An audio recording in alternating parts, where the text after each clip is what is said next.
tusaidie kizazi kingine. Bwana Yesu asifiwe sana. Tunachokizungumzia hapa ni tunataka kuangalia moyo huu wa maombi unakujaje. Ni jinsi gani Mungu anataka tukae katika hali ambayo tunaishi. Ukimwangalia mtu anaitwa Ayubu, alipitia hali ngumu sana, na ni hali ilikuwa ya kutatanisha, hali ambayo kama ni mtu wa kawaida tu ambaye hangekuwa amejazwa na Roho na hangekuwa katika hali ya moyo wa maombi, huyu mtu hangeweza kuvumilia hata kidogo. Maana mambo yaliyomtokezea ni mambo yalikuwa magumu sana. Kwa siku moja alipoteza mbuzi zake zote. Siku hiyo hiyo akapoteza ngamia zote. Siku hiyo hiyo watoto wake wote wakafa. Siku hiyo hiyo watu wake wote, mke wake na yeye akafariki. Siku hiyo alipoteza kila kitu alichokuwa nacho katika dunia hii.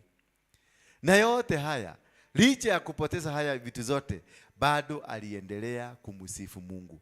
Bado aliendelea kusema ya kwamba wewe Mungu ambao umeketi kwenye kiti cha enzi, bado wewe unastahili kuabudiwa.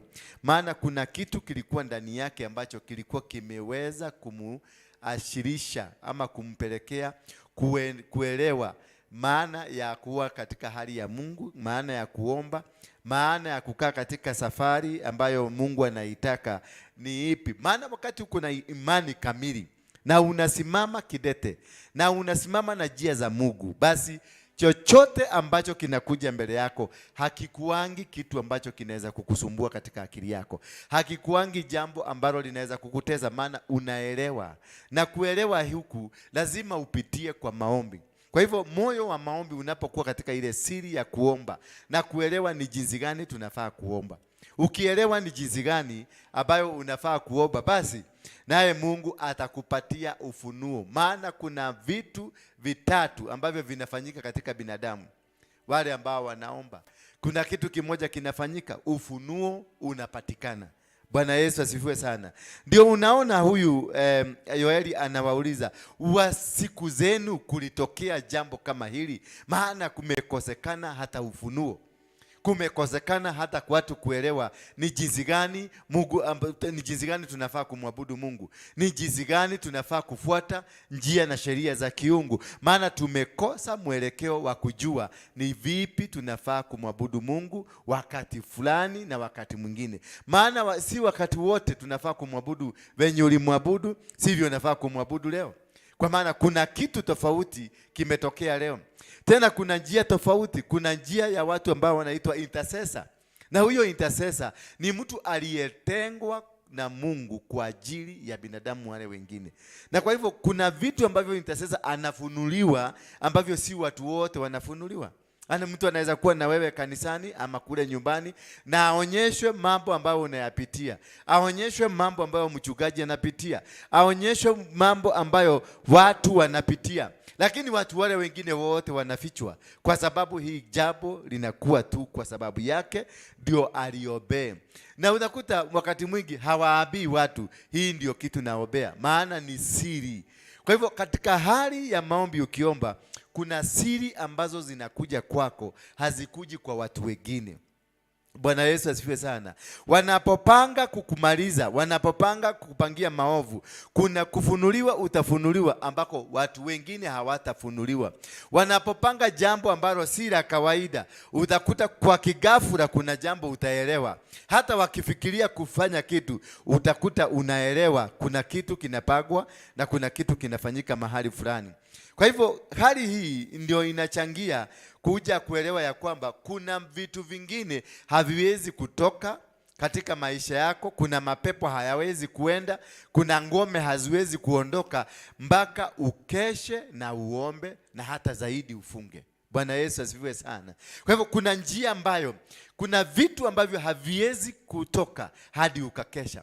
Kama vile useme territorio, mapepo ya kimaeneo. Mapepo hayo hauwezi kuyaondoa hivi hivi. Lazima wewe mwenyewe ujifunge, ufunge na hata uweze kukesha katika maombi. Ndio maeneo hayo uweze kupata ufunuo. Maeneo haya yamekamatwa na ngome gani? Bwana Yesu asifiwe sana. Kwa hivyo wakati uko katika hali ya maombezi kama haya, wakati uko katika hali ya mkesha kama huu, Tuko katika hii mkesha ndio tupate kufunuliwa na tupate kufuguka na macho yetu yapate kuona zaidi ya watu wale wengine, tuweze kuona zaidi ya vitu vile vingine, ndio tuweze kujua ni kitu gani kiliko mbele yetu. Maana katika maisha ya binadamu, kila mahali uendapo kuna mtego mpya imewekwa. Kila jambo unalifanya kuna mtego mmoja unawekwa, na ndio unakuta watu wengi ambao ni waombezi wana uwezo wa kujua jambo likikuja. Na utakuta huyo mtu anaanza kujua, akisensi kuna jambo linakuja, anaenda anaomba, na akiomba atafunuliwa na ambio hili jambo litakuja na utalishinda katika hali hii. Bwana Yesu asifiwe sana. Kwa hivyo wewe ambao uko nyumbani, ni vizuri tuweze kuelewa vizuri ya kwamba ni jinsi gani ya kuomba. Ukijua ni jinsi gani ya kuomba, basi utaelewa ni jinsi gani ya kumkaribia Mungu. Maana katika kuomba tunamkaribia Mungu. Katika kuomba tunakaa kwenye mipango ya Mungu. Tuna mawasiliano. Maombi ni mawasiliano ya kuwasiliana na Mungu na kujiconnect na ulimwengu wa kiroho. Kwa hivyo ndio maana Yesu alikuwa na uwezo mkubwa sana. Wakati watu wake, wafuasi wake walishindwa jambo fulani, Yesu alikuja na akalitatua. Mpaka wakamuuliza Yesu, wewe unafanyaje? Ni jinsi gani unaweza kujua hii maneno? Ni jinsi gani? Angalia, mawimbi yalikuwa yamekuja, yalikuwa yametutatiza, lakini umekuja tu na umetuliza yale mawimbi. Ni kwa sababu Yesu alilala akikesha akiomba. Bwana Yesu asifiwe sana. Kwa hivyo kuna siri kubwa sana unapolala ukikesha ukiomba. Maana wakati mwingi kutoka saa 3 mpaka saa 6 mpaka saa 9 mpaka saa 12, hayo ndio masaa unakuta shetani na maajenti wao wanaoperate. Hiyo ndio wakati unakuta maroho ya kishetani ndio yanainuka kujaribu kupiga watu wale wengine. Ndio unakuta mipango yote ya mapepo inapagwa wakati wa saa 3 usiku. Ndio wanapanga, ndio wanapika, ndio waondoke. Na unastahili kuwa macho kabisa wakati wa saa 3 usiku. Maana saa hiyo ndio wanamaliza kukula sapa, ndio watoke waende wakapange. Ndio wanapigania simu, ndio wanaelezana tunaenda kukutana mahali fulani. Saa 6 usiku ndio wanaanza operation. Na ndio unakuta Mkristo unaambiwa kuwa macho. Bwana Yesu asifiwe sana. Usilale. Maana ukilala watakuja, watapanga mipango yao, ukiamuka utakuta kila kitu kimepangwa. Na ndio watu wengi tumelala na tumeshindwa kuelewa ni kwa nini watu wengine wanafaulu na watu wengine hawafaulu. Kama ukikosa maombi na ukose kujua masaa ya kuomba, basi watakuja waweke mitego yao, waweke plani zao na wataondoka. Ukikuja unakuta unaingia kwenye maplani zao. Vile vitu walinena usiku utakuta vinaanza kutendeka, maana haukuwepo kucancel ile maneno walifanya. Bwana Yesu asifiwe sana. Wamekuja usiku, saa 6 usiku ndio wanaanza operation ya kuzunguka. Wanaanza kuzunguka wakitoa matamshi na wakinena.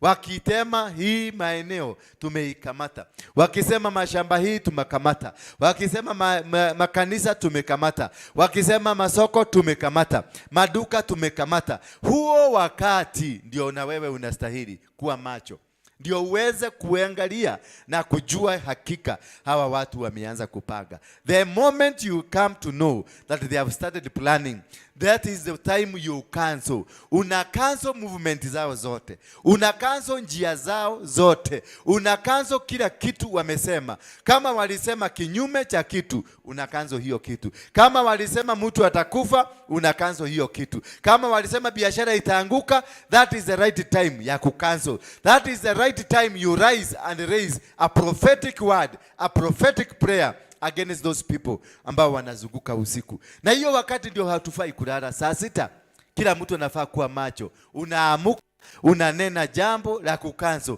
any communication ambayo imenenwa juu ya maisha yako, any communication imenenwa juu ya mtoto wako, any communication imenenwa juu ya kazi yako, any communication ambayo imenenwa juu ya maeneo haya. Bwana Yesu asifiwe sana. Ukizunguka, kwa maana wachawi watazunguka saa 6 usiku. Wachawi watazunguka baada tu ya saa 6 usiku, ndio wataenda kugoga milango, ndio wataenda kuchukua michanga, ndio wataenda kuharibu makazi, ndio wataenda kuvunja ndoa, ndio wataenda kufanya mambo ambayo ni ya kikafara. Sasa wakati huo ndio sisi na sisi tunafaa kuinuka. Unainuka kwenye chumba chako, unainuka kanisani, unaingia kanisani kwa ajili ya kukesha. Munakesha mkiomba, ukicancel kila kitu chote ambacho walifanya ama wanataka kufanya. Ukikansel hiyo maneno yote ambayo ilifanyika, you get into the spiritual realm to control that which has been spoken in the spiritual realm. Whatever that was said in the spiritual realm, you cannot be able to handle it in the physical. You must deal the things of the physical in the physical, and you deal the things of the spirit in the spirit. And you can only do that when they are planning to do it, when they are work, when they are announcing, and when they are making their decrees and declaration. That is also when the time you make your decree and you make a declaration that I cancel every communication in Jesus' name. I cancel every plan that they have, every negative plan, every opposite agenda that they are planning against us. We cancel it in the mighty name of Jesus Christ. Therefore, it is very important to understand and to know what is the right time of doing things. What is the right time of knowing these people have just stricken? It is the midnight when they plan. It is the midnight when they will come and release usingizi kwako ndio ulale. Ukilala ndio wanazunguka maeneo ile yote wanataka kama mumelala. Na ndio Yesu alisema kuweni macho wakati wote. Kuweni macho ndio mjue wakati wanaanza kukuja. Ndio ujue plani zao wanapaga. Maana hawapagi mchana, wanapaga usiku. Wanapaga wakati mumelala. Wanapaga wakati mumelala ndio dunia inabadilishwa. Wakati umelala ndio nyota zako zinachukuliwa. Wakati mumelala ndio maono yako yanaibiwa. Wakati umelala ndio majina yako yanabadilishwa. Wakati umelala ndio wanabeba vitu zenu wanapeleka kwenye bahari. Wakati umelala, kwa sababu haukusikia na haukujua wakifanya maneno ambayo walifanya. Na ndio unakuta wakati mwingi unakuta kanisa linashambuliwa, ama familia zinashambuliwa, ama ministry, ama kazi business itashambuliwa. Haishambuliangwi mchana, maana kila mtu anaona. Usiku wakati mumelala ndio wanatoka, wanaenda kufanya mambo yao. Tukisoma mstari wa 4 inasema waliosaswa na tunutu wameliwa na nzige, na yaliyosaswa na nzige yameliwa na parare, na yaliyosaswa na parare yameliwa na madudu. Bwana Yesu asifiwe sana. Wakati watu walikosa maombi, wakati watu walikosa kusimama kwa njia ambayo Mungu ametuambia, katika njia ya kutembea katika mamlaka ya kiungu, kucommunicate in the spiritual realm, kucommunicate na ulimwengu wa kimalaika, kucommunicate na ulimwengu wa kiroho, basi tunakosa kuelewa. Na ndio maadui wanakuja wanachukua, ndio nzige wanakuja wanakula, ndio maparare wanakuja wanakula, ndio madumadu wanakuja wanakula. Maana wakati mungechua ya kutega na kuondoa hizo vitu zote, mulikuwa mumelala. Bwana Yesu asifiwe sana. Na hali hiyo ndio unakuta unaelewa. Kama ungekuwa you are awake, you could have understood what they planned. Hiyo ni saa 6 ya kuvuruga matamshi na maneno ambayo wanafanya. Matamshi na maneno ambayo yanatamkwa. Maana that is the time when they make decrees and they make declarations over businesses and over families and over ministries like this one and over anything that is done that is of spiritual. Bwana Yesu asifiwe sana. So it is very important to wake in the night of the midnight and cancel every communication. Now another moment of praying ni saa 9 usiku. That is when again you wake at saa 9 usiku. Saa 9, why saa 6 usiku? We wake saa 6 usiku maana that is the time they accomplish their mission. That is the time they bring their report together. What achievement have you done? What move have you done? Where did you go and what did you achieve? Hiyo wakati wa saa 9 ndio wanakuaga wakitaka kurudi. Ndio wanakuaga sasa wanakusanyika kupatiana ripoti, tumefanya nini, tumefanya hapa, tumekamata hii, tumekamata shamba hii, tumekamata biashara hii, tumekamata huduma hii, tumekamata vile vitu vyote ambavyo vimekamatwa. Ni saa 9 ndio wanakusanyika kuachilia na kumeki sasa, kuweka signature ya mwisho. Wakati huo ndio unaamuka kusambaratisha mipango yote ambayo walidhania imefaulu. Wakati huo ndio unaamuka kusambaratisha signature zao. Wakati huo ndio unaamuka kuleta confusion katikati yao, wasipate maelewano na kila mtu akienda aende katika direction yake. Bwana Yesu asifiwe sana. Na ndio unapata wakati huo, wakati ukiwasambaratisha, watakosa kuweka signature. Maana saa 9 wanakusanyika kuweka muhuri, kazi imefaulu na sasa waende wakalale.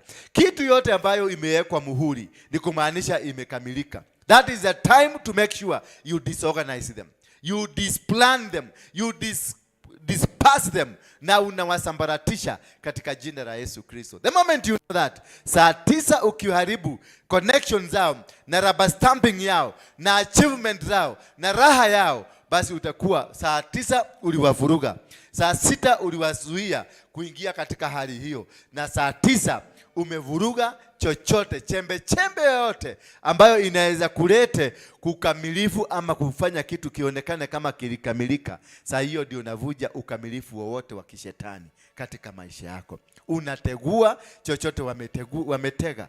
Kama walianza kutega kutoka saa 6 usiku, watamaliza saa 9, saa 6 mpaka saa 9. Wakati huo ndio unategua hiyo mitego yote. Maana ukiangalia Yesu alikuwa anaondoka saa usiku, anaenda mlimani kujificha, kwenda kuomba. Kwa maana alijua wakati huo, that is the devil comes. The devil will always come in the night to come and do what? To steal and to destroy. Bwana asifiwe sana. Sasa tumeelewa ni wakati gani, ni saa 6 na saa 9. Lakini pia ni saa 3, saa 6 na saa 9 ndio unainuka kuhakikisha ya kwamba their plan has been scattered. That is saa 9 usiku. That is when you scatter everything, every achievement walifanya, every sadaka walitoa, zote you scatter them, kuzuia hawa nzige wasikuje, maparare wasikuje, na mandumadu wasikuje. Levukeni enyi walevi, walevi, mukalie, pigeni yoye ninyi nyote munywao divai. Umesikia sasa? Maana anasema nyinyi ambao mmekaa katika hali ya kulewa.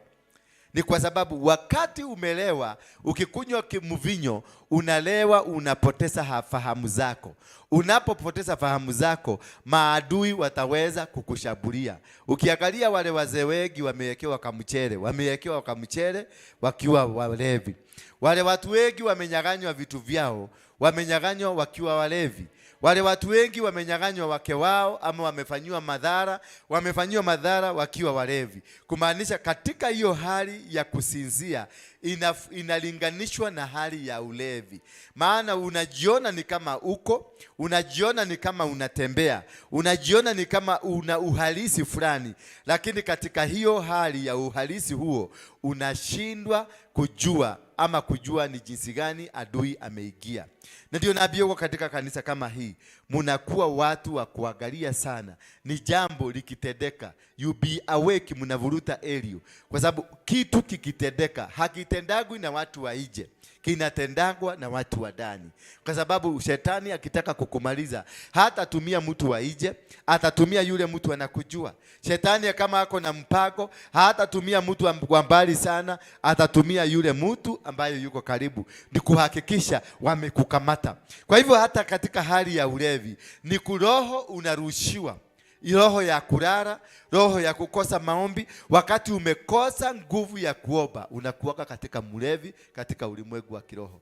Na inakuwa hiyo roho ilirushwa usiku, ikazuia, ikakufanya ulale, ndio usikue na moyo ama usikue na nguvu ya kuomba. When you don't have the power, when you don't have the zeal, the fire to pray, then it means they have been able to win over you. Ukijaribu nakuta kuna hali nyingine, unalala, unaamuka saa 9 lakini unakosa neno hata moja ya kuomba. Unarudi kulala, alafu unasema wacha nilale kidogo mpaka saa 1 hour ndio nipate energy ya kuomba. Ushakamatwa already. Bwana Yesu asifiwe sana. Kama umejaribu kwenda Katoroni kuomba, umejaribu kwenda mlimani maombi higi, umejaribu kukuja Kesha maombi higi, ni kulala tu na kuyoni, basi kuna jambo limefanyika katika maisha yako, limekuzuia kuelewa ama kuzuia kuwa na moto ya kuomba. Na kuwa na moto ya kuomba inakuwa activated katika Kesha kama hii. Inakuwa activated katika conference ya maombi. Inakuwa activated kwenye milima. Inakuwa activated kwenye kufuga.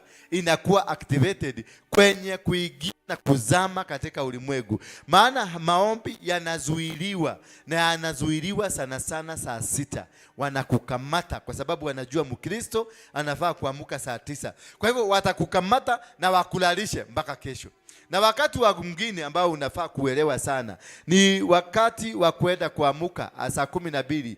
Maana saa 12 ndio wamemaliza mishoni yao, wameenda kukunywa. Sasa hiyo ndio wanataka kuanza kuhesabu mazao, kujua ya kwamba walifuga kazi ya fulani na wanakuta kweli huyo fulani kazi yake imefugika.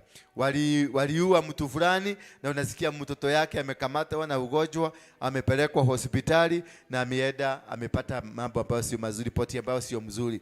Hapo ndio unasikia kanisa fulani watu walikuwa naamuka, wanaenda wanaomba, unakuta sasa wameanza moto umeanza kupuguka pole pole. Watu ambao walikuwa na moto ya kuabudu, moto ya kuimba inaenda ikipuguka. Maana kuna wakati mulilala mukakamatwa. Bwana Yesu asifiwe sana. Kuna wakati mulilala na wakati huo mulikosa kuomba ndio mukakamatwa na mukaanza kupiganishwa. Huyu anapiganishwa na huyu, huyu anapiganishwa na huyu. Kazini unakuta mumeweka kazi mkiwa wawili, hakuna mtu anataka kuona yule mwingine, hakuna mtu anataka kusikia yule mwingine kwa sababu already mission has been accomplished. Bwana Yesu asifiwe sana. So it is very very important kuweza kuelewa ni wakati gani shetani ana strike. The devil will never strike in the day. They strike and they finish the job in the night. At the same time, ukitaka kushinda, maana wakati wote ukisoma Biblia kutoka Matthew mpaka Revelation, hakuna mahali Yesu aliombea mtu. Nenda utafute tu. Utafute uangalie, hakuna siku hata moja Yesu ameombea mtu. Maana alifanya kazi ya maombi usiku. Kazi ya mchana ni kusema kinatendeka. Maana wakati uliomba kuna decree, kuna maneno ulisema na hiyo maneno itafanyika mchana. Uliombea viwete na ukasema viwete vyote viweze kutembea. Haifanyiki mchana, haifanyiki kanisani, haifanyiki. Ukiona kazi kubwa inafanyika, miujiza inatendeka, haitendeki mchana, ilitendeka usiku. Mchana ni kukuja kufanya practical. Kuja tu kuwekelea mtu mkono anapona. Maana uliombea hiyo kitu, unawekelea mtu mkono ilikuwa imeombewa. Kama ni watu hawaoni, uliomba usiku ukasema Baba ninakuomba usiku ya mchana viwete vyote wapate kutembea, visiwi wapate kufanya hii, vipofu wapate kuona. Usiku ndio una make declaration. The day you make mchana, you just come. Utakaa na watu wengine, unaona wanaomba hata uombi, lakini ukikuja ukiekelea mtu hivi unasikia amepona. Ukiekelea mtu mwingine mkono unasikia amepona kwa sababu you did the job in the night. Bwana Yesu asifiwe. Purity. You did the job in the night. Always prayers are not done in the day. Sio Sunday unakuja sasa hiyo ndio unaomba baba rekete hiyo inakuwa ni upungufu wa kuelewa wakati wa kuomba. If you are an intercessor, kama wewe ni muombezi, omba usiku. Kama wewe ni pastor, omba usiku. Kama wewe ni mchungaji wa aina yote, uwe ni apostle, uwe ni prophet, mambo yote prophetic. Yule naonanga mtu nasimama anakuambia kwenu kumekaa, kwenu kunaenda, kuna kitu kinakusubua, hiyo kitu ilifanyika. Maana wakati niliomba, nilileta hiyo picha, nilileta hiyo nguvu nikaitisha na ikakuja. Wakati niliombea na naombeaga mtu, naona hapa naombea mtu na unaona masikio inafunguka. Hiyo masikio ulionyeshwa usiku na ukaiombea usiku. Mchana tu ni kukaa na kugojea ile Mungu yote alikwambia atakuletea mtu ambaye hasikii, na huyo mtu utamguza tu mahali fulani na hiyo kitu inatendeka. Ni kwa sababu you made a declaration in the night. Ulivunja every bondage, ulivunja every power, ulivunja every activity, every network, every spirit that has been speaking in the life of that person. Na kuletewa lazima ukue, you are an intercessor, mtu ambaye ni muombezi, ndio uletewe ufunuo wa ile kitu itaenda kutendeka mchana. Bwana Yesu asifiwe sana. Kama mtu ni vizuri, kama mtu ni kiwete, ambayo ni kiwete saa hii na ako nyumbani, usiku ukiomba utaletewa hiyo kiwete, na mchana atakuja na ukimwambia atapona.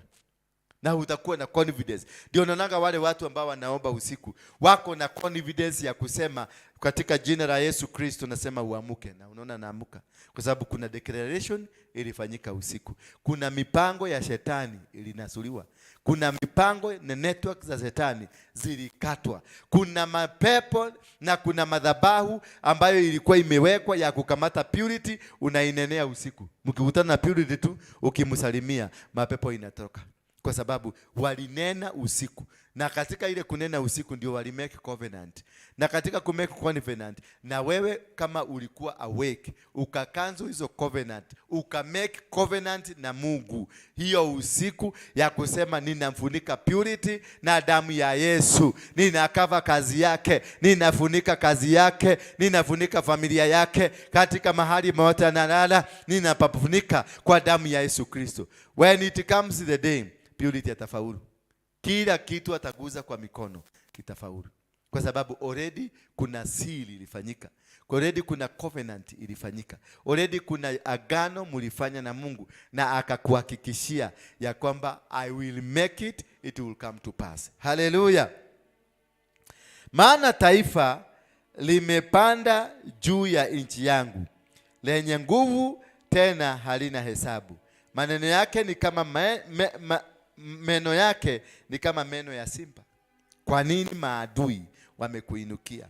Ni kwa sababu maadui walikubalishwa kukuinukia, na wewe ndio ulisema maadui wakuje, maana ulikosa wakati wa kupambana na hawa maadui. Hawa maadui hawakujagi hivi, lazima walikupulania, na walikupulania kwanza wakafakikisha umeanza kulala. Hata kanisani ukikuja unakuta ni kuyon na kulala. Bwana Yesu asifiwe sana. Kwa nini walifanya hivyo? Kwa sababu kuna kitu wanataka, wanajua you are supposed to tap that anointing. That is the time. Huo ndio wakati wa kutap the anointing. Na huo wakati wame make sure umelala. Wakilala wana make covenant, na wanafanya maagano ambayo yanazuia, yanakukamata. Kutoka siku hiyo utakuta ulikuwa unapenda kuomba sana, lakini imeanza maombezi yameanza kupunguka. Kwa nini? Kwa sababu moto unazimwa, na moto wa maombi hauzimagwi na siku moja. Moto wa kesha hauzimagwi na siku moja. Moto wa kanisa hauzimagwi na siku moja. Unazimwa kipindi kirefu. Walianzia mbali, wakaanza kupulani. Kwanza kabisa walikaa saa 3 wakapulani. Pili wakaingia saa 6 kustrike. 5 wakacelebrate saa 9 usiku kwa ile kazi wamefanya. Kwa hivyo uangazie sana, ni tangu lini mambo yako yalianza kuenda segemunege? Ni kwa nini maneno yako yalianza kukwama? Ni lini wakati uliona nguvu zako zimekwisha? Unajaribu kuinua mkichwa hivi, unajaribu kuinua wakati umelala, baka wakati wa kulala tu unamwambia Mungu unajua nakupenda, na unalala. Asubuhi ndio unaamka kusema amen, kwa sababu ulilala katikati ya maombi. Asubuhi ndio unaamka tu unasema amen katika jina la Yesu Kristo, na unaenda. Kumbuka washanena, wamepaga, na walipaga, hawakupaga jana, hawakupaga juzi. Kama wanataka kukuattack walianza kitabu. Na ukiona attack imekugoga sasa, hiyo attack si ya leo, ni ya zamani. Na ndio naambiwa kueni macho wakati wote. Everything you do. Wakiona mtu amekuja katika maisha yako hivi, usimfurahie na usimukashifu, usimujudge, lakini pia usimuone. Not everything that glitters is gold. Mtu atakuja ajifanye mtu mzuri, atakuja ikae yeye ni mtu wa maana, ni amekuja amefanyika pastor, amekuja amefanyika mchungaji, ni prophet, ana prophesy, lakini inside ndani yake ako na mission. Na hiyo mission ataipaka miezi miwili, miezi mitatu. Hata kuna mapepo ingine inapaka mwaka mzima. Ingine ilipaka wakati ulizaliwa na inajua itakukamatia ukiwa na miaka 38. Ndio unakuta tukashida kingine kama miaka 38 kamekuja wakati uko na miaka 38, wakati uko na miaka 40, ndio tushida tunaanza kukuja. Na hiyo tushida tulianza wakati tu ulizaliwa. Wanakutime tu wakati utaanza kufikiria kuingia kwa destiny yako. The day utakanyaga hivi mguu useme now I am declaring myself to get into my destiny, wanakukamata. Na kwanza ndio wahakikishe hautakanyaga, because they know wako na rekodi zetu zote. Beatrice, hawa watu wako na marekodi, watakuja hapa wajifanye mapasta. Kama kanisa hii kuna wakati nilikuwa mapasta walikuwa wengi kuliko washirika. Mpaka sasa nikawauliza, nyinyi mnakaa aje hapa? Mpaka wengine walikuwa bishop na mimi si bishop. Sasa nashindwa mpaka kuhubiri. Maana mabishop ni 5 wako kwa kanisa, na mabishop si ni wakubwa. Ni wakubwa kuliko pastor mdogo kama mimi. So sasa mimi nilikuwa nakaa tu nashindwa na hubiri, lakini nakaa nikijichuga mabishop wasisikie kuna kitu kuna Teresa, ama ni kuquote verse ya Biblia, na mabishop wanakuaga wanaelewa Biblia hii yote wanaikamata. So mimi nilikuwa tu naangalia mpaka nikaomba Mungu, nikaambia niondolee hawa mapasta, nibakishie tu mmoja.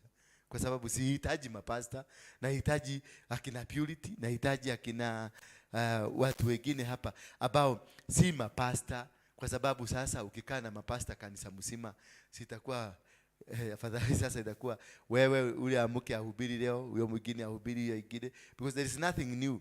Na ni kwa nini unatumiwa watu kama hao? Watu hao wakikuja inakuwa ni ajenda moja.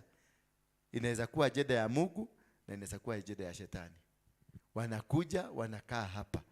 Kitu wanafanyaga watu kama hao, wanakuaga ndio Mafarisayo na ndio Masudasi. Kwa sababu wanajua kukuliko. Wanauliza, huyu mtu ameokoka juzi anatuambia nini? Huyu mtu ambaye hata hajamwagilia hata mafuta yake haijamwagika chini, bado iko kwa uso inatiririka, atatufundisha nini? Sasa hapo kuna muinjilisti, hapo kuna pastor, hapo kuna bishop, hapo kuna prophet, senior prophet, hapo kuna mwingine, kuna intercessor, wote wako na wote wanakuchugulia, maana hawakusikilizi. Wamekuja kwa njia ya intimidation. Bwana Yesu asifiwe sana.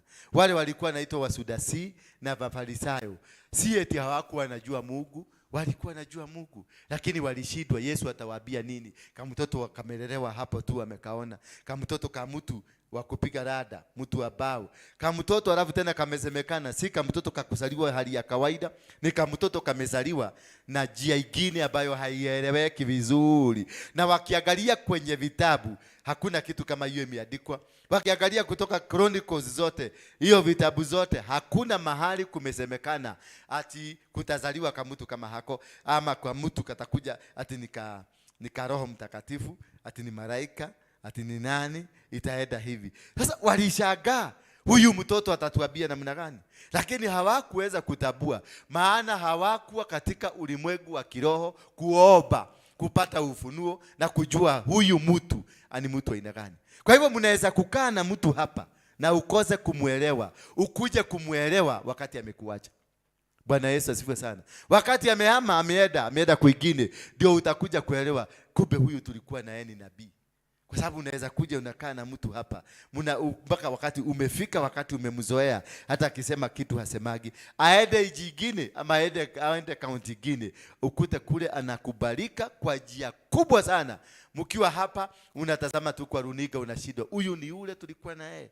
Ile miujiza inatendeka huko, mbona haikuwa ikitendeka hapa? Ni kwa sababu hapa watu wote walinaswa wakarara, na walipolalishwa hiyo nguvu ikakosa mahali pa kukaa. Kwa hivyo lazima utoke. Kuna maeneo, kuna waganga wa kushika maeneo, kuna waganga ambao wameshika maeneo kama haya, na hiyo maeneo kama imeshikwa, kuna hauwezi ukapata upenyo. Hata ungangane namna gani, utangangana, utakuta mumezeekea hapo, kwa sababu hamujaelewa. Kwa nini?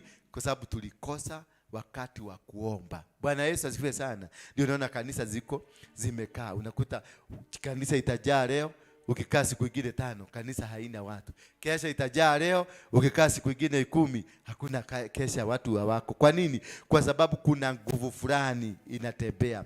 Kuna roho ambayo ako hapa anazunguka, na huyo roho ako hapa kuhakikisha ya kwamba ya nguvu fulani hazitembei, mamlaka fulani hayafanyi kazi. Bwana Yesu asifiwe sana.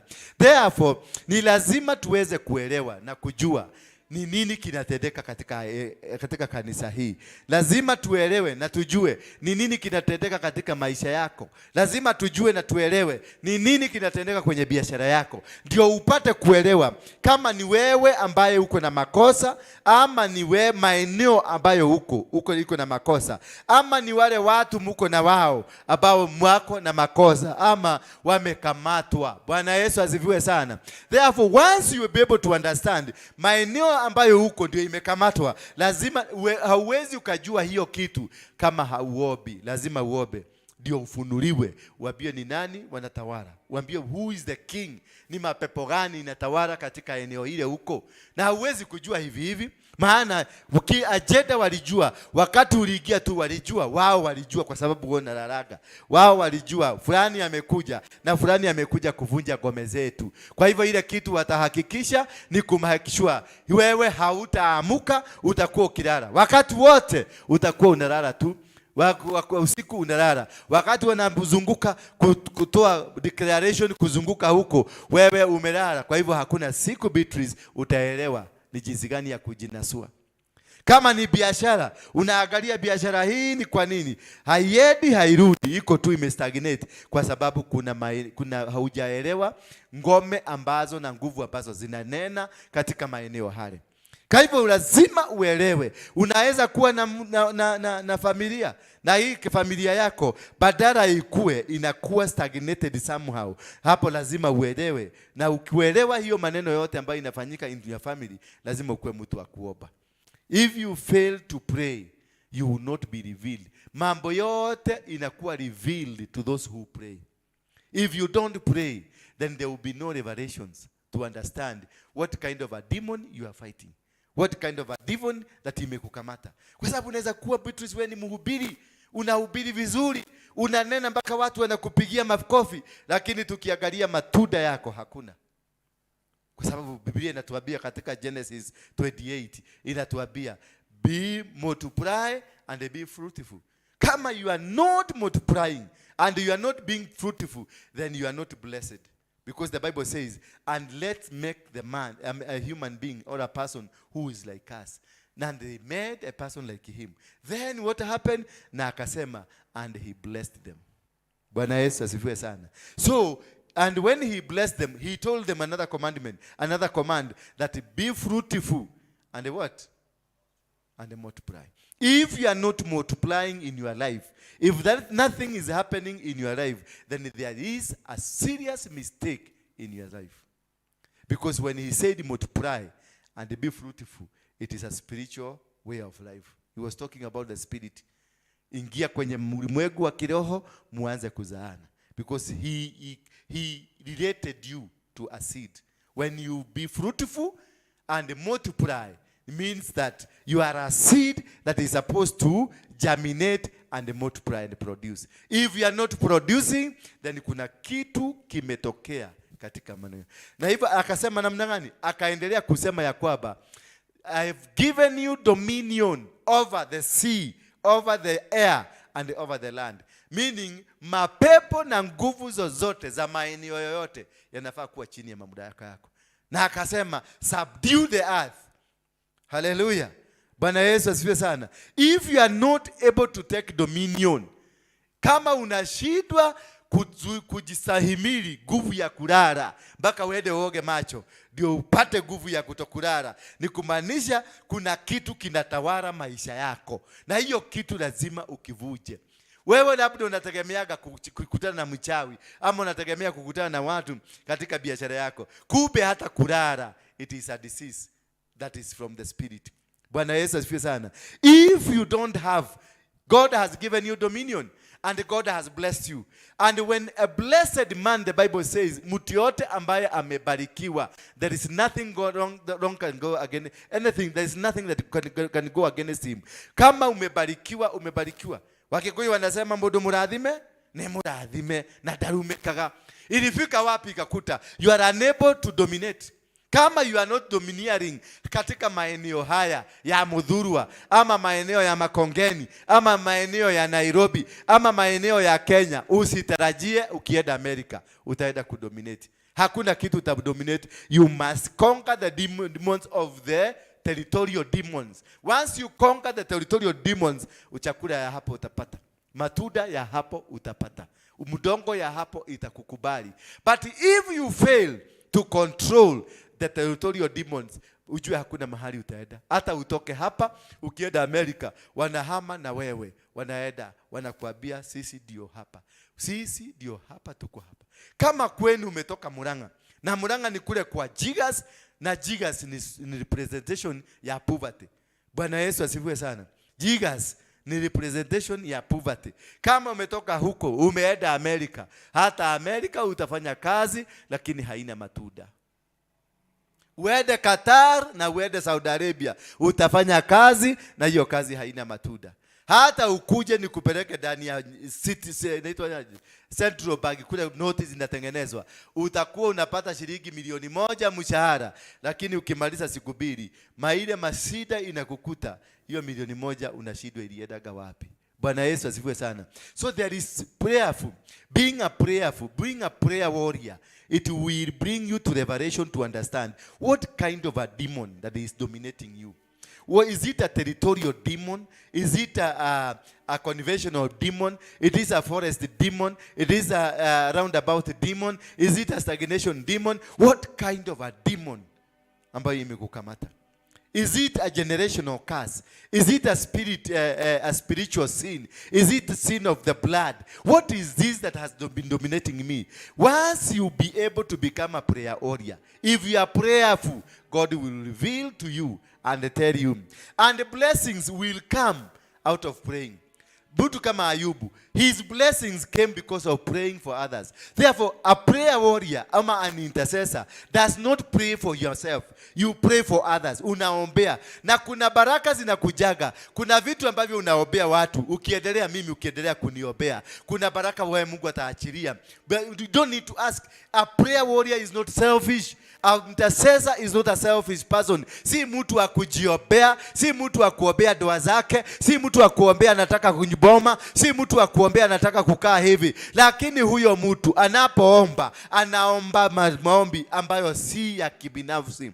Anaombea watu wengine wafaulu, anaombea biashara za watu zifaulu, anaombea ministry ifaulu, anaombea ndoa zifaulu. Na hivyo akifanya hivyo, naye milango yake inafunguka. Bwana Yesu asifiwe sana. Milango yake itafunguka automatically. Wakati Ayubu aliombea hawa vijana watatu, naye Mungu after praying to these 3 boys, then God blessed the later days of Job. Wakati huo aliomba, ndio Mungu naye alimkumbuka. Because he never prayed for himself. He was not selfish. He gave all to God because he knew once I do the work of God, God will do my work. Kwa hivyo an intercessor, it is somebody who is selfless, somebody who does not look upon himself, somebody who does not look upon whatever he's doing. An intercessor is a person that is committed and gives herself or himself, all in totality, to the God's will.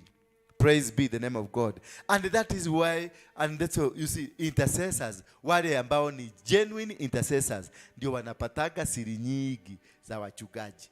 ndio wanapata siri nyingi za kanisa, ndio wanapata siri nyingi za maneno ambayo inafanyika hapa. Watakuja wakwambie mahali hapa, mahali ukiangalia ile kona kuna kakitu kamewekwa, kona ile nyingine kuna kakitu kamewekwa, kona ile nyingine kuna kakitu kamewekwa.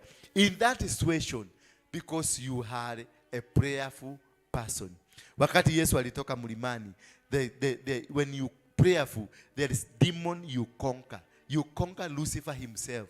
When Jesus, remember that time when Jesus came from the mountain, alikuja na akaambiwa na shetani, akambeba, shetani akambeba, akamwambia angalia hii dunia yote, hizi vitu zote ni zangu, ukiniabudu nitakupatia.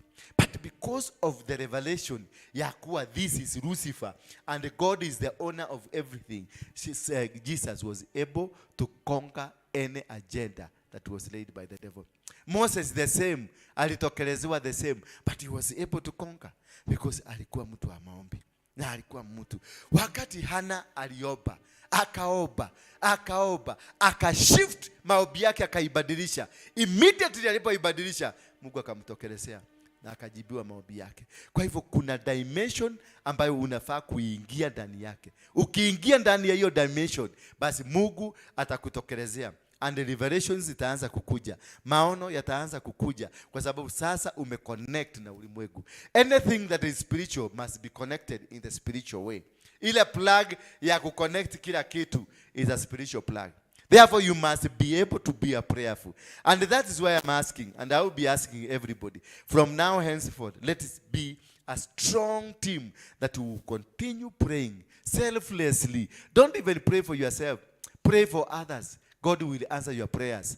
Pray for businesses, businesses. God will answer your situations. Pray for anything and God will answer your situation. Bwana asifiwe sana. And that is the only way. That is the key to conquer any plan of the devil. That is the key to know what the devil is planning against you. That is the key to understand every method and every methodology that the devil is using to attack you. Otherwise, you will be attacked while you are sleeping. They will make sure wamelala. Wakikuja hapa wanakujaga, wanakaa, wanajipaka kona moja, kona ile nyingine na mwingine kona ile nyingine. Wanahakikisha nyinyi yote mumelala. Na mkilala message inahubiriwa hapa. Ikihubiriwa na ilikuwa yako, unakosa kuelewa. Purity anaanza kwenda huko kaenda kuuliza mchungaji alikuwa anasema nini. Bwana Yesu asifiwe sana. Unauliza mchungaji alikuwa anasema nini? Kwa sababu hakusikia. Na alikuwa wapi? Alikuwa hapo. Nini ilifanyika? Ni kufungwa, ni kukamatwa, alikamatwa. Ukiobewa breakthrough ipatikane, don't cease, kwa sababu wamekasirika. Wamejua umenasuka, umetoka, unaenda kulipua siri zao. Watahakikisha wamekufuata kwa njia yote. Hata kukumaliza watakumaliza. Bwana Yesu asifiwe sana. Wakijua umeteguka kwenye mtego, walikuwa wamepanga kukushambulia. Wamekushambulia na hii kajia, wameshambulia hii, na wameshambulia hii. Baka ukaona kweli, kuna wakati mtu anashambuliwagwa, baka unaona, Mungu ameniwachilia. Na walikuwa nasoma maombi ile ya Ayubu. Baka wakati akasema, ni kwa nini dunia ilinikubali nikatoka? Si heri ningekufa nikiwa mtoto. Si heri hii maneno ingeishia huko. Lakini Mungu akamwambia, sitakuacha. Mimi niko pamoja na wewe. I'm your God. Joshua wakati alikuwa anatumwa, wakati mmoja waliambiwa waende, wakaambiwa wasiende, wakifika mahali pale wasichukue vitu za huko, lakini wakapanga kapulani. Mtoto mmoja akapanga kapulani, akaenda akaiba vitu za huko. Walipochukua kule, walienda kushambulia kwingine, walienda wakashambuliwa. Waliposhambuliwa walirudi kuuliza Mungu swali, naye Mungu akawaambia, niliwaambia msichukue, lakini mkachukua. Ni kwa nini? Kwa sababu vita za kwanza walishida, vita za pili wakashida, vita za tatu wakaona ni mnyoroko hapa. Maana walisikia hiyo kijiji ni ya watu 3,000. Wakasema sasa hapa tutatuma watu wangapi? 200 tu waende wakawamalizie. Walipoenda kule walimalizwa. Kwa nini? Kwa sababu walipochukua zile vitu za kule walikatazwa. Ile vitu ziliingia kwa kambi yao, vikawazima, maombi yao ikazimika. Intercessors wakashindwa kujua, prophets hawakujua, kila mtu hakujua. Mpaka Joshua, naitwa nani? Joshua mwenyewe alikuwa amesema, mimi sina haja ya kwenda kwa hiyo vita. Tumeni vijana kadhaa wakapigana hiyo vita. Mimi si wa hiyo vita. Mimi ni wa vita vikubwa. Walienda wakanyoroshwa mpaka wakarudia Joshua. Joshua akarudi akasema, akaenda kwa Mungu kumuuliza swali, ni nini kilifanyika? Alafu akaambiwa na Mungu, mlifanya venye hatukuagana. Kwa nini mlifanya kwenye venye hatukuagana? Walifanya hivyo kwa sababu kitu moja, walikosa maombi. Wakati walishinda vita za kwanza na vita za pili, wakazoea, wakajua sasa wasaa konga. Walipoingia kanisa hii, miujiza imetendeka, tumenunua viti, tuko na televisheni, tuko na kila kitu, tuko na magari. Basi watu walienda kulala. Ile maombi tulikuwa tunaenda mlimani. Juzi ndio nilikuwa na tafakari, Monday nilikuwa mlimani, nikajikumbuka mwaka huu wote kanisa halijaenda mlimani. Bwana Yesu asifiwe sana. Na tulikuwa tunasema kila mwisho wa mwezi ama mwanzo wa mwezi lazima tuende mlimani. Maana that is the point of our contact with God. But we have not gone. Tumelala. Chiaredi amelala. Chairman amelala. Mapasta Beatrice na wale wengine wamelala kwa sababu tunahitaji nini ingine na tuko na viti. Tunahitaji nini ingine na tuko na television.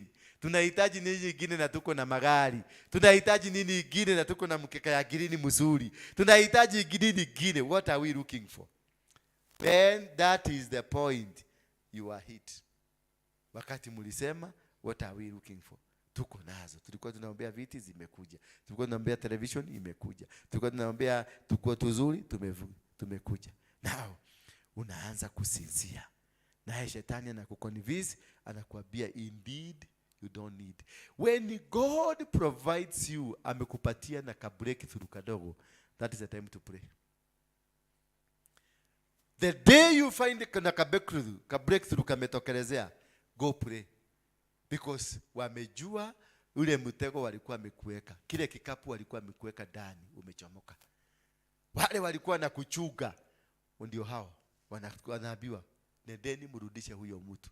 Wakirudi bila wewe, wanajua wanaenda kuuliwa. Kwa hivyo wataenda na wengine wengi, wataongezeka maradufu ndio wakuje wahakikishe wamekurudisha. Na usiporudi watakuua kwa sababu hawatakubalisha wewe ukaseme venye mlikuwa mnafanya. Bwana Yesu asifiwe sana. So it is very very important now continuously. When God blesses you with whatever he has blessed you with, go down on your knees. That's the time you need to double your prayer. That is the time you need to double whatever you've been praying for. Usikae hapa kama utodi, ufike sasa ujue kanisa hii mko sawa, there is no struggle. Sasa ni kukaa pale, ni kuchat na toko na ile ingine zote. Zizo umekaa nazo. You don't have time to study the Bible. Bwana Yesu atifiwe sana.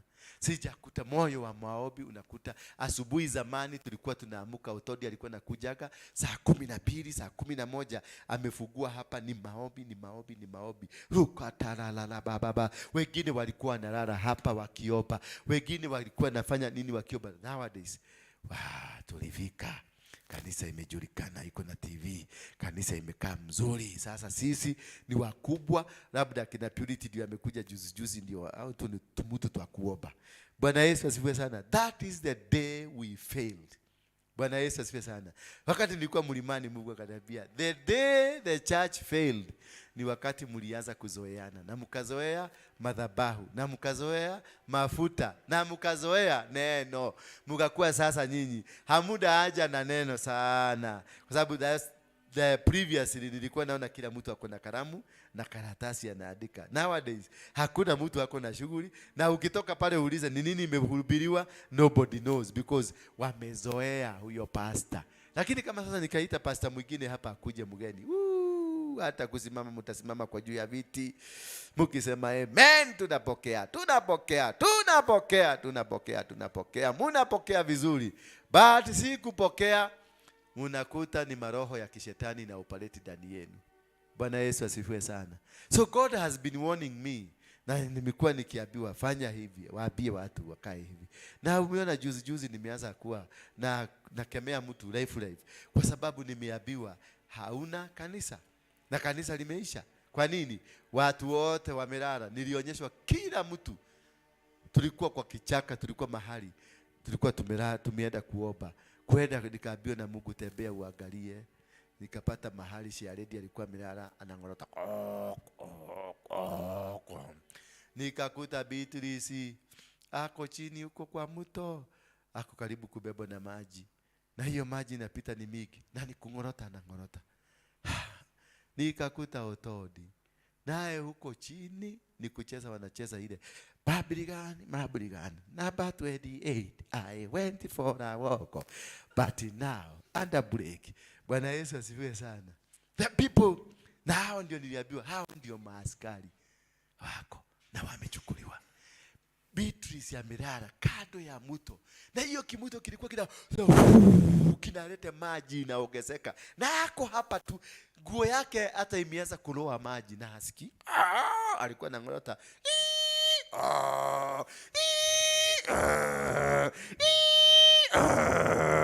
wote wamelala. Nikarudi nikapelekwa kwenye mlima juu, mlima mrefu, nikaambiwa tazama Wakristo wenye wako, Wakristo wote wamelala. Bwana Yesu asifiwe sana. Nobody. Na kuangalia upande huu mwingine, nikaonyeshwa wachawi wakipita, wako gangari, wanapita usiku, wanafanya maneno. Wakristo wamelala wote. Bwana Yesu asifiwe sana. This is a time to wake up. The clarion call from heaven inasema, ambia watu wangu waamuke waje kulala. Ambia watu wangu washike neno na waheshimu mafuta na waheshimu madhabahu na watafautishe kwao nyumbani na madhabahu. Otherwise kuna moto inateremka, moto mkali, na ikiteremka itakuwa mkali. Mtajua imeteremka. Kila mtu atajua hapa kuna moto, kila mtu, kwa sababu Mungu amekasirika. Akiwa biguni amekasirika, anasema this is not what I called you for. Nimeteua hii kanisa ikuwe springboard ya revival Afrika mzima. Alafu sasa angalia, Otodi ndio huyo na tusichana huko, Beatrice ndio huyo amelala, Purity ndio huyo mpaka aoge macho ndio macho ifuguke vizuri. Mkwana naye hako na mambo yake huko, vituko zake huko. So that is a call. And God has said, wake up. And it's the last warning. Wake up, church. Sio nyinyi tu, mpaka wale mnatutazama kwa television, mahali popote ulipo, wake up. Because God is calling for his people to rise and shine. That is the name, in the name of Jesus Christ. Kwa hivyo ni vizuri sana tuelewe na tujue ni kwa nini Mungu anatupenda. Anatupenda kwa sababu tunakaa katika matukio na njia zake, na tumekuwa watu wa kuomba. Bwana Yesu asifiwe sana. Wakati Daudi alijikuta kwenye hali gumu, aliomba. Na sio katika hali gumu peke yake, wakati wote Daudi aliomba. Daudi alimkumbuka Mungu, alimuimbia nyimbo za sifa. Katika Zaburi 123 nasema, nimekuinulia macho yangu wewe uketie binguni, kama vile macho ya watumishi kwa mkono wa bwana zao, kama macho ya mjakazi katika mkono wa bibi yake, hivyo macho yetu yamekuelekea. Bwana Mungu wetu, hata utakaporehemu uturehemu. Bwana, uturehemu sisi, kwa maana tumeshiba dharau, nafsi zetu zimeshiba mzaha, na wenye raha na dharau na wakiburi. Kuna vitu vitatu vimetajwa hapo. Tumeshiba nini? Kwa wale wanasikiliza, uturehemu Bwana, uturehemu sisi, kwa maana tumeshiba dharau. Namba moja. Nafasi zetu zimeshiba mzaha, jokes zile mko nazo zimeshiba. Muombe, mupige magoti muombe, museme tumeshiba mzaha.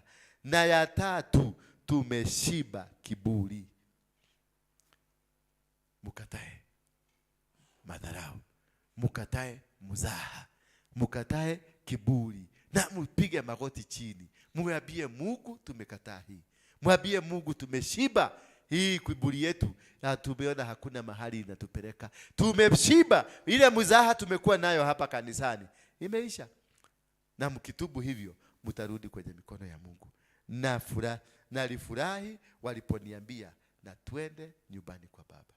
Ukimaliza hiyo yote, utasikia umefurahia kwenye moyo wako ukiiba, nilifurahi waliponiambia twende nyumbani kwa Baba, twende. twende. Ni kwa nini umeenda kwa nyumbani kwa baba? Kwa hivyo hamukua nyumbani kwa baba. Lakini si baba Raila. Bwana Yesu asifiwe sana. Ni kumaanisha nilifurahia. Kwa nini ulifurahia? Kwa sababu ulikuwa umefugiwa nje. Murudi kwa nyumba. Maana nyinyi yote, na anasema ana uwezo wa kuvuja kila kitu hapa, aanzishe upya na kitaendelea, na mtachungulia mkiwa bali mnasema sisi ndio tulikuwa waasilishi pale. Na hiko karibu kufanyika hivyo majameni. Hiko karibu kufanyika. Hiko karibu. Alisema hata mawe itahubiri. Si maspika inahubiri. Hata mawe zile TV zinahubiri. Hata mawe alisema itahubiri. Kwa hivyo usione ni kama wewe ni mtu ambaye bila wewe hapa kazi haitaendelea. Itaendelea na iendelee, na iendelee ni kama hata haukuwa dunia hii. Bwana Yesu asifiwe sana. Itaendelea, na hata ikiendelea itakuwa inaleta ishara ni kama you never, Beatrice, haukuwa ina exist katika dunia hii. Miguu yetu imesimama ndani ya malango yako, Yerusalemu. Yerusalemu aliyejengwa kama mji ulioshikamana. Huko ndiko walikopanda kabila za Bwana. Huko ndiko walipopanda. Makabila zote za Bwana walipanda huko. Kwa nini? Because walikubali kurudi nyumbani ya baba. Walifurahia walipo nyumbani kwa baba. Kwa hivyo kuna raha unaporudi nyumbani kwa baba. Ni kwa nini? Kwa sababu ulijifanya ukakuwa na kiburi, ukaona wewe ndio CFC na hakuna mtu mwingine anaweza kuwa hapa bila wewe. Yaani hakuna kitu kitaendelea bila itakwetagate. Sinatira. Bila sinatira ati hakuna kitu kitaendelea. Bila mkuwa na hapa ati hii kitu hakiwezi kuendelea. I'm telling you, mtachukulia mkiwa bali. Na hivyo ndivyo enda makanisa yote everywhere. Hivyo ndivyo kutaenda. Mambo imebadilika because the revival must come. Bwana Yesu asifiwe sana. The revival must come and you will never be an obstacle to that revival. You will be removed. Kama umesimama kwa daraja ati ni watu wasipite, utapitwa na maji na wewe. Watu watakuwa sema niliona kama kulikuwa na mtu hapa. Ameenda wapi? Wanasema hapana, haikuwa mtu, kilikuwa kimuti kilikuwa kimesimama. Hapana, ilikuwa ni nini? Ni nyangumi. Yaani unakuta watu wanahagi na ulikuwa mtu. Sasa hiyo unaenda nisaidie ushabereko. Kwa sababu ya kuwa na madharau na kuwa na kiburi na kuwa na mzaha. We must change. Na sio ati ni tafadhali, it must be a change. It must change for us to succeed. For us to make any move. For us to go anywhere, we must succeed. We must be able to understand why have we been called. Lazima tujue ni kwa nini tumeitwa. Ndio tuweze kujua kulete mtu hapa kwa hii madhabahu wa shetani, wa devil worshiper. Utaweza kujua pale kabla hujamlete hapa. Lakini sasa tunalete watu, tumewapandisha kwenye madhabahu, tumewakalisha kwenye viti, tumewapeleka kwenye nyumba zetu, tumewafanya kila kitu, na ni watu waabudu wa shetani. Wamekuja wakiwa na plani, na walikuja wakajipanga vizuri, wakajipanga hapa. Wengine wakakuwa ni pastor, wengine wakakuwa ni asha, wengine wakakuwa ni waimbaji, wengine wakakuwa wako na kamera, wengine kila mahali wakajipanga. Wakaanza sasa kuachilia mshale. Yule akiachilia, huyu anaachilia. Huyu akiachilia, kwa sababu kanisa lilifanya nini? Beatrice lililala, na liliongozwa na Beatrice kulala. Umeitwa ukuje kwenye madhabahu hii, ufanye kazi kwenye madhabahu hii. Iko na chakula yako, iko na nyumba yako, iko na gari yako, iko na kila kitu yako, iko hapa. Mungu akaniambia, teua huyo apage kanisa, apage maneno, watu wakue wa kuomba. Sisi kiagi hata kuomba, hata asubuhi hakuna. Hata mkifanya kitu hakuna. Hata nini hakuna. Kwa hivyo moto ilizimwa. Bwana Yesu asifiwe sana. Tulikuwa tuna evening, tunafaa kuwa tuna evening. Watu wakiwa hapa evening wanakuja wanashikana.